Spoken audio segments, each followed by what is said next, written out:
Yes, brothers and sisters, happy Tuesday. Just having a little walk along Scilly seafront. There's the west coast of Scotland, Kirkcudbright. Lovely part of the world. Got a lot of memories around here growing up. My granddad had a caravan out here for 50 years. And I used to come and visit here as a kid. He caravanned out here for 52 years, I think, my granddad. It's a short video, well, I'll try and keep it short. And I want to talk a little bit about my own mental health.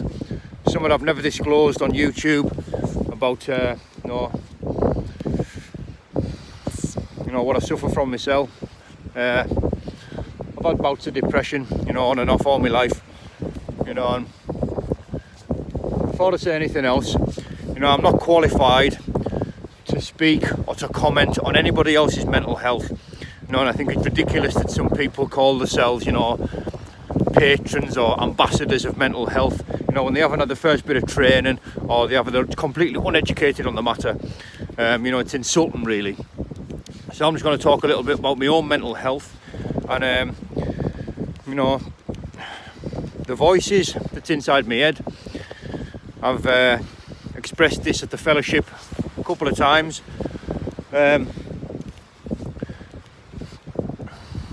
Basically, I've got a voice inside my head. I've got two voices inside my head.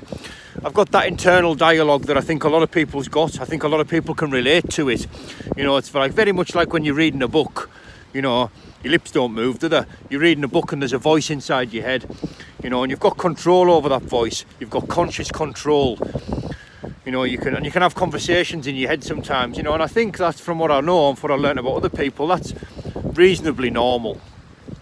Now, there's a voice inside my head which I have no control over whatsoever.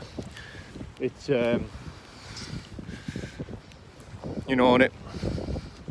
it suggests and it insists violence a lot of the time. And I'll give you an example of how it works. It's not there all the time. It's been there a little bit lately, and an example, speaking to someone in the shop the other day that I like. This happens many times. Speaking to a lad at the shop the other day that I like, haven't seen him for a little while, having a conversation with him, and this voice in my head's just going, just crack him, just headbutt him, just kick him. And so during which time this voice is saying this to me, and I'm starting to consciously think about unfolding scenarios. Do I knock? So what if I did crack him? Do I knock him out? Does he go down? Does he get stuck back into us? Do I fire the boot in? And all these outcomes, various outcomes, sort of playing around in my head. And then about a minute or so might have gone by, and they're still talking. They are still talking, and I haven't heard a word. I'm just playing out these scenarios in my head, and I can go deep into it, but I'm just staring at them, staring through them, staring into space, and I've lost about a minute of the conversation or more because I need to snap out of it because I'm not deep in, to what might have happened if I might have listened to this voice, a voice that I've got no control over.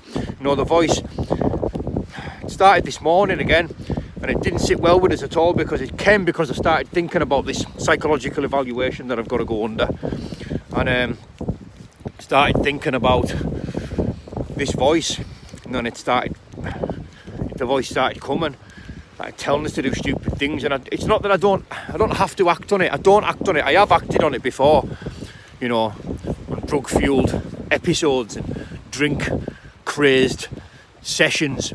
I've acted on this voice for all the wrong reasons, but it's there. It's not an internal dialogue. It's not something I consciously control. It's a voice. The strange thing about this voice is it's my voice. It's got the same pitch and the same tone as me. It's me. It's my voice. And I'm not. I don't know how many people can relate to that, but it's not exactly something that I think's normal. Normal isn't a word that I really like. Normal is a very personal thing. It's what feels like normality to the individual referring to normal, because one person's normal is not another person's normal. So,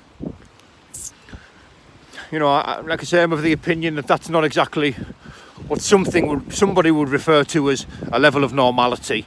Having a voice inside your head that, instigates, insists, and And this isn't some mystical,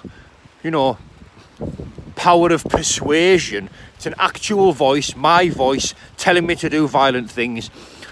And obviously I've got to be honest about this when I come from a psychological evaluation, because, I don't really want labelled. I don't want labelled as anything, but it would be nice to have a name for what I think I've been suffering from all these years.